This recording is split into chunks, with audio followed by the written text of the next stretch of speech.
ஒரு ஊர்ல சிவா, மகேஷ், துஷ்யந்த்ன்னு 3 அண்ணன் தம்பி இருக்காங்க. இதுல கடைசியா இருக்கக்கூடிய துஷ்யந்த்க்கு ஒரு அழகான பொண்ண கல்யாணம் பண்றதுக்காக 100 கிலோமீட்டர் தள்ளி ஒரு கல்யாணம் பண்றாங்க. அன்னைக்கு கல்யாணம் முடிஞ்சதுக்கு அப்புறம் சாமிக்கு பூஜை பண்ணணும். சரி சீக்கிரம் கிளம்பலாம்னு சொல்லி எல்லாரும் கிளம்பிட்டு இருக்காங்க. அந்த தருணத்துல மாப்பிள்ளை பையன் மாமியார பார்த்து எல்லாமே தெரிஞ்சு இந்த கல்யாணத்துக்கு ஒத்துக்கிட்டதுக்கு ரொம்ப நன்றி அப்படின்னு சொல்றான். உடனே பொண்ணுக்கு ஒன்னும் புரியல. என்ன சொல்றாரு இவரு அப்படின்னு அதிர்ச்சியில பாக்குறா. அதுக்கு பொண்ணோட அம்மா அதெல்லாம் ஒண்ணும் இல்லம்மா, நீ முன்னாடி போ, நான் மாப்பிள்ளை கிட்ட பேசிட்டு வரேன்னு சொல்லிட்டு மாப்பிள்ளை அவளுக்கு விஷயம் தெரியாது, போக போக நான் பொறுமையா அவகிட்ட சொல்லிக்கிறேன் அப்படின்னு சொல்லி அனுப்பிச்சு வைக்கிறாங்க. இப்ப பொண்ணு மாப்பிள்ள கார்ல போய்கிட்டு இருக்காங்க. இந்த தருணத்துல நம்ம ஹீரோயினுக்கு ஹீரோ கிட்ட பேச ஆரம்பிக்கிறா. என்ன உங்களுக்கு பிடிக்கலையா, 2 நாள் ஆச்சு, நீங்க ஒண்ணுமே என்கிட்ட பேசவே இல்லையே அப்படின்னு சொல்லும்போது கார் டிரைவர் அதெல்லாம் பேசுவாரு அப்படின்னு சொல்றாங்க. இப்போ அந்த கார் டிரைவர் கிட்ட உங்க வீடை ஏன் தெய்வ வீடுன்னு சொல்றீங்க அப்படின்னு அவ சொல்றா.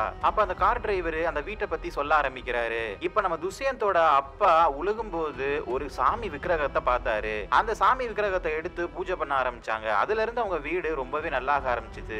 அதுக்கப்புறம் ஏக்கர் கணக்குல நிலத்தை வாங்க ஆரம்பிச்சாங்க.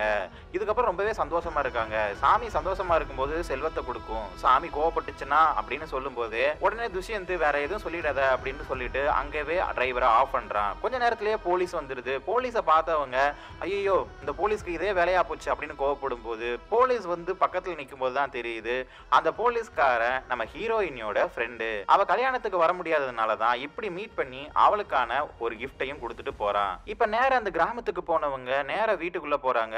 வீட்டுக்குள்ள போகும்போதே பொண்ணுக்கு ஆரத்தி எடுத்து அந்த படியை தட்டி விட்டு உள்ள வாமா அப்படின்னு சொல்றாங்க. பொண்ணு இப்போ படியை தட்டிட்டு உள்ள போகிறதுக்கு முன்னாடியே அவரோட மாமனார் நெஞ்சு வலின்னு கீழே விழுந்து அங்கேயே இறந்து போயிடுறாரு. மறுநாள் வர்ற சாமியாரு இந்த நேரத்துல கல்யாணம் பண்ணக்கூடாதுன்னு அப்பவே சொன்னேன், பாருங்க அந்த பொண்ணு வந்த நேரம் தான் இப்போ ஒரு உயிரே போயிருச்சு அப்படின்னு சொல்றாங்க. ஆனா நம்ம ஹீரோயினுக்கு ரொம்பவே சப்போர்ட் பண்றாரு. என் அப்பா இறந்தது ஹார்ட் அட்டாக்ல, அதுக்காக அவ என்ன பண்ணுவா அப்படின்னு சொல்லிட்டு அங்க இருந்து வந்துடுறாரு. இத பார்த்த நம்ம ஹீரோயினுக்கு அவர் மேல காதல் ஏற்படுது.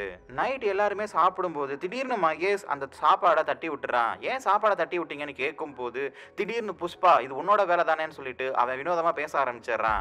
என்ன நடக்குதுன்ற புரிஞ்சுக்கிட்டு நம்ம ஹீரோ நீ முதல்ல உள்ள போ அப்படின்னு சொல்லிட்டு ஹீரோயினை எச்சரிக்கை பண்றாரு. நான் ஏன் உள்ள போகணும், என்ன நடக்குதுன்னு கேட்கறதுக்கு முன்னாடியே மகேஷ் இப்போ சிரிச்சுக்கிட்டு இருந்த தன்னோட தங்கச்சியை பார்த்து புஷ்பா மறுபடியும் வந்துட்டியா, என் வாழ்க்கையை ஏன் அழிச்சு அப்படின்னு சொல்லிட்டு சண்டை போட ஆரம்பிக்கிறான்.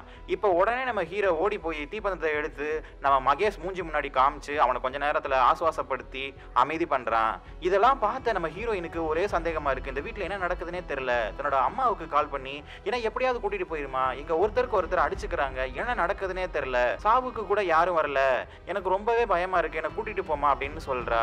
ஹீரோயின் ரொம்பவே பயப்பட்டு இருக்கா அப்படின்றத புரிஞ்சுக்கிட்ட மாமியாரு அவகிட்டக்க வந்துட்டு இப்போதைக்கு உங்க 2 பேத்துக்கும் சாந்தி முகூர்த்தம் வேணாம், இவனோட தங்கச்சியான பூர்ணி ரூம்ல போய் நீ இருமா, கொஞ்ச நாள் நிலைமை சரியானதுக்கு அதுக்கப்புறம் சாந்தி முகூர்த்தம் வச்சுக்கலாம்னு அனுப்பிச்சிடுறாங்க. இப்ப நம்ம ஹீரோயின் மாடிக்கு போறா. பூர்ணின்ற பொண்ணு உன் கூட எல்லாம் என்னால தூங்க முடியாதுன்னு சொல்லிட்டு பாய் தலகாணி எல்லாத்தையும் எடுத்து வெளியே வச்சுட்டு அவ ரூம் அடைச்சிட்டு தூங்கிடுறா.